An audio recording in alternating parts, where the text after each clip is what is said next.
இன்றைக்கி நம்ம கார்டனில் என்னென்ன காய்கறிகள்லாம் அறுவடை பண்ணுறோன்னு சொல்லிட்டு பார்க்கலாம். ஃபஸ்ட்டு கொடியில் இருக்க ஒரே ஒரு புடலங்காவை பறிச்சுப்போம். நெக்ஸ்ட்டு நம்ம காய் வாழைக்காய் பூ விட்டுருந்துச்சு, ஸோ அதை எடுத்து பறிச்சுக்கலாம்.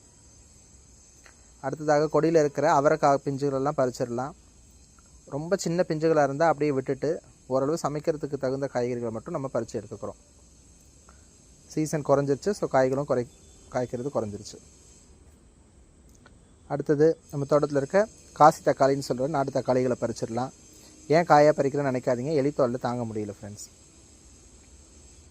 அடுத்தது விதைகளுக்காக விட்டு வச்சுருந்த காந்தாரி மிளகாலாம் பழுக்க ஆரம்பிச்சிருச்சு, அதுகளையும் சிலதெல்லாம் கலெக்ட் பண்ணி எடுத்துடலாம். இப்போ சமையலுக்கு கொஞ்சம் காந்தாரி மிளகா காயாகவும் பறித்து எடுத்துக்கிறோம்.